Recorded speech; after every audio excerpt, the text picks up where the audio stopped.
Hello students, welcome to the class. Today we are going to see the complex analysis. It is also called as functions of complex variable.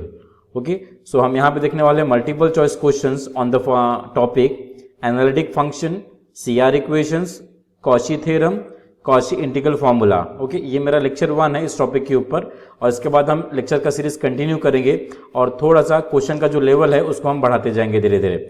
और ये जो questions मैं ले रहा हूँ frequently पूछे हैं गेट एग्जामिनेशन में, यूनिवर्सिटी एग्जामिनेशन में, as well as on computer examination. तो आपको एक आइडिया आ जाएगा कि आपको किस तरह के क्वेश्चन को अप्रोच करना है और सॉल्व करना है। So moving further for the first question on the complex, the necessary and sufficient condition for w equals to f of z to be analytic in the region R is okay।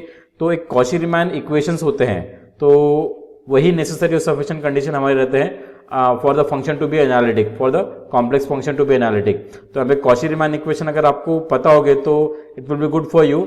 तो वो होते is what ux equals to vy and uy equals to minus of vx। So this option actually B is correct here, बाकी option पूरे यहाँ पे गलत है वैसे।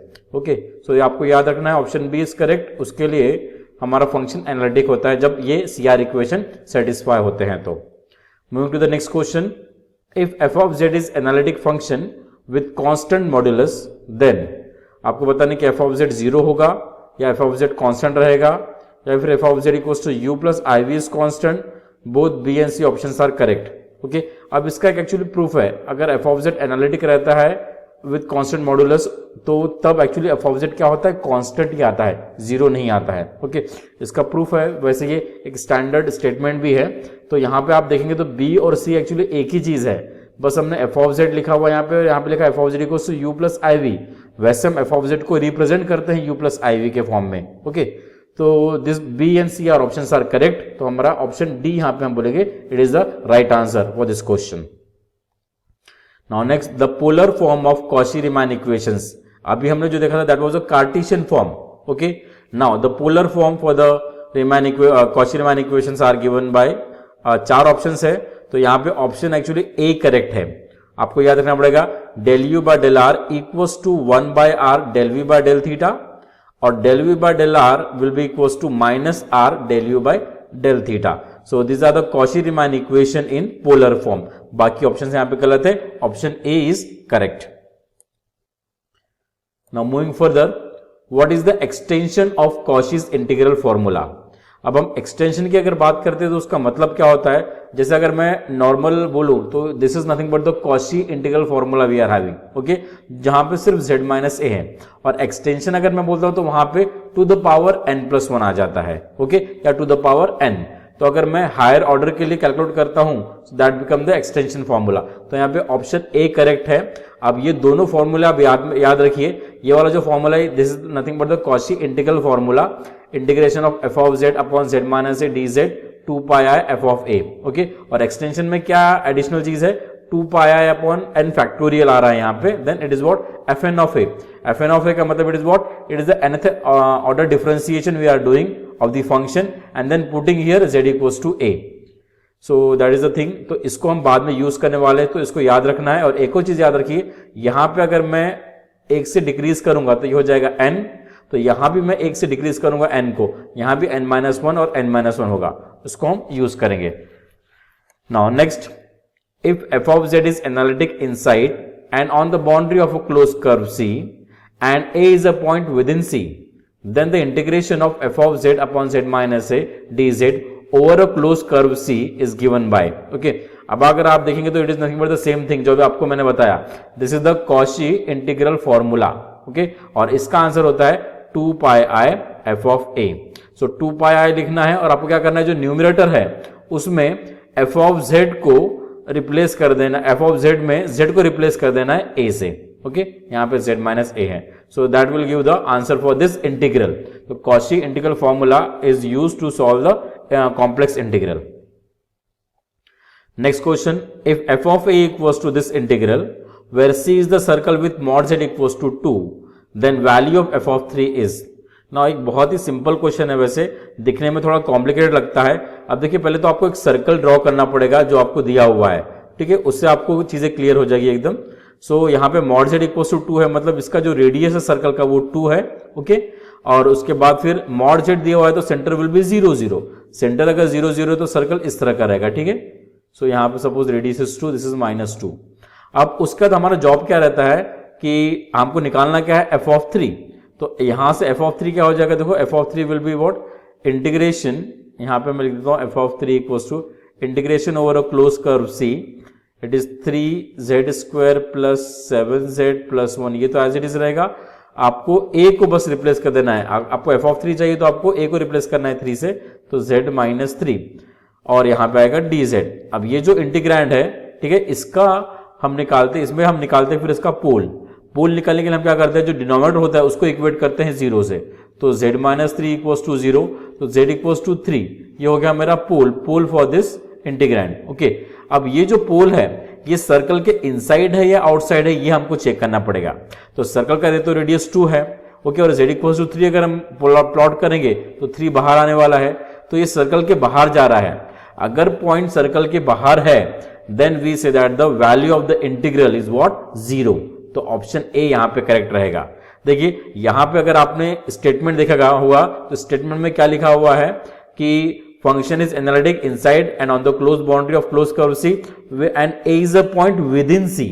अगर विद इन सी रहता है then this is the answer.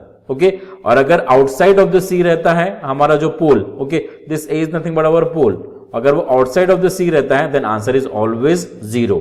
ऐसे क्वेश्चंस गेट एग्जामिनेशन में आते ही है। ओके, तो आपको कॉची इंटीग्रल फॉर्मूला अच्छे से कर लेना है, और मैक्सिमम टाइम ऐसे क्वेश्चन आते हैं कि जहां पे आंसर 0 रहता है। ओके, ऐसे मैंने फ्रीक्वेंटली देखा हूं।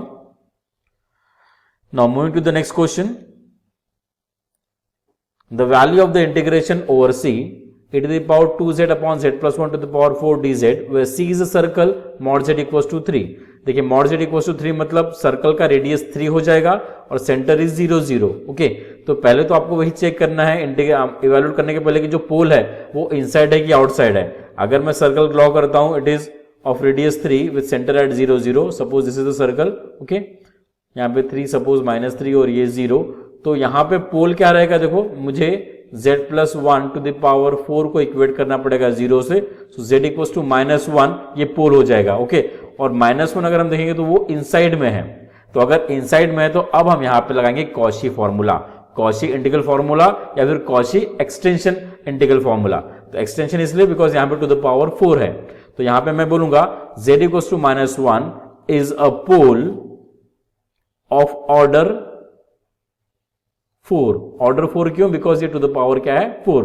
तो अब जस्ट हम फॉर्मूला अप्लाई करते हैं और इसका आंसर निकालते हैं। तो फॉर्मूला हमारा क्या होता है उसको मैं एक बार लिख देता हूं, इंटीग्रेशन ओवर क्लोज कर्व सी, अगर f ऑफ z मेरे पास है और यहां पे सपोज मेरे पास है z minus a to the power n dz, तो ये होता है it is what 2 pi i upon n minus 1 factorial, और फिर हमको n माइनस 1 टाइम डिफरेंशिएशन करना पड़ता है किसका, न्यूमरेटर का f ऑफ z, और बाद में आपको डिफरेंशिएशन का उसमें पोल पुटअप करना पड़ता है z equals to a।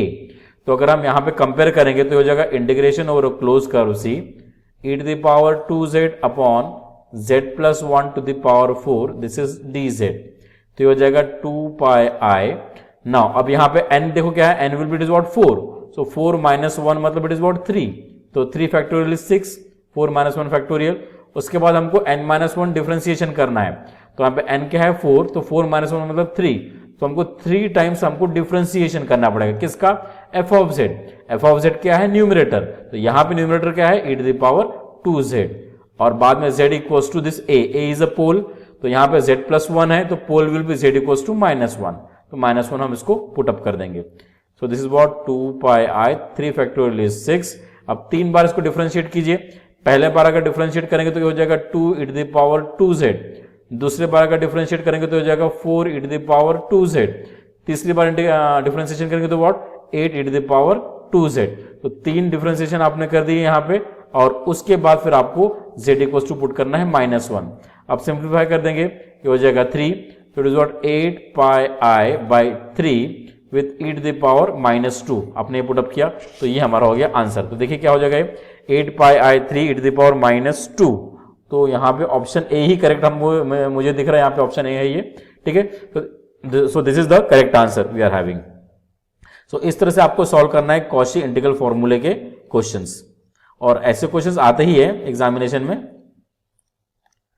Now if u minus V equals to x minus Y X square plus 4xy plus Y square and f of z is analytic function of z, then f of z in terms of z will be. Okay, अब ये जो question है थोड़ा सा lengthy question है, वैसे देखा जाए तो इसको ये बहुत इजीली सॉल्व नहीं होगा। इसमें आपको मैं बस इसके ट्रिक्स बता दूं आपको करना कैसे है। ठीक है, u माइनस वी आपके पास है, इस ब्रैकेट को आप ओपन कर दीजिए। ठीक है, इसके बाद आप इसको डिफरेंशिएशन कीजिए x से, तो ये हो जाएगा ux माइनस वी एक्स, और जो भी यहाँ पे आएगा उसके बाद उसको y से डिफरेंशिएट कीजिए, it is uy minus what is it, हमारे पास आएगा vy, और इसको एज इट इज लिखिए। उसके बाद फिर आप कॉची रीमान इक्वेशन यूज कीजिए, कार्टेशियन फॉर्म वाले। क्या होते हैं, ux equals to vy and uy equals to minus of vx, इसको यूज कीजिए और यहां से vx और vy को चेंज कर दीजिए। ठीक है, ux और uy के टर्म में, फिर आपको ये साइमल्टेनियस इक्वेशन मिल जाएगा ux और uy के लिए। तो यहां से आप साइमल्टेनियसली इसको सॉल्व करके आपको ux का वैल्यू आ जाएगा, uy का वैल्यू आ जाएगा, ये दोनों वैल्यू आ जाएंगे। तो आप इसको इंटीग्रेट कर लेंगे x से या फिर y से, तो आपको यहाँ पे u का वैल्यू मिल जाएगा। ठीक है, या अदरवाइज आपको क्या करना है, फिर आप मिलने थॉमसन मेथड का यूज करेंगे, बिकॉज यहाँ पे इन टर्म्स ऑफ z पूछा हुआ है आंसर, तो डायरेक्टली मिलने थॉमसन को यूज करो। ओके, और उसके बाद फिर आपको डायरेक्टली ये जो फंक्शन ऑफ z इजीली फिर मिल जाएगा। ux मिल गया आपको, uy मिल गया, तो आप अप्लाई कर दो उसके बाद Milne Thomson method, and then your answer will be it is what a। Okay, Milne Thomson method में आपको चीजें बस याद रखनी पड़ेगी जो हम यूज करते हैं। मिलने थॉमसन मेथड के अंदर हम क्या करते हैं,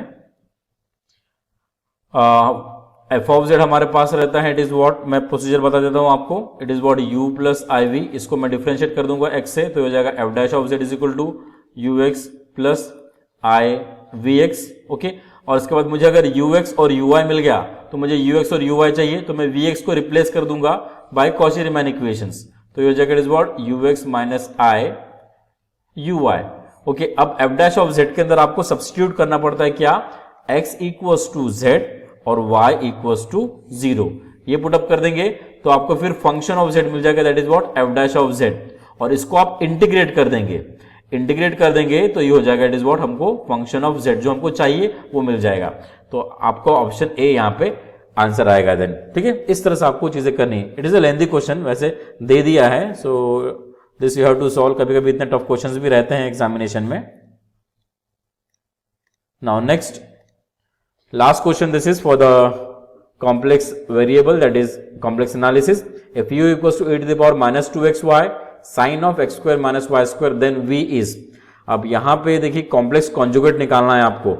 आपको पता है कि जो f ऑफ z रहता है, f ऑफ z होता है it is nothing but combination of u plus I V, तो आपको u दिया हुआ है और v फाइंड आउट करने के लिए बोला हुआ है, तो इसके लिए आप exact differential equation method use कर सकते हैं या अदरवाइज मिलने थॉमसन्स। ठीक है, एनालिटिक फंक्शन हमको निकालना पड़ता है यहाँ पे, तो v अगर मुझे निकालना है तो नॉर्मली मैं निकालूंगा it is what dv is equal to vx dx plus vy dy, मतलब उसका डिफरेंशियल लिख के, और उसके बाद एग्जैक्ट डिफरेंशियल इक्वेशन का हम कंसेप्ट यहाँ पे अप्लाई करते हैं। ठीक है, अब यहाँ पे vx और vy को मैं रिप्लेस कर देता हूं कॉची रीमान इक्वेशन से इन terms of ux and uy।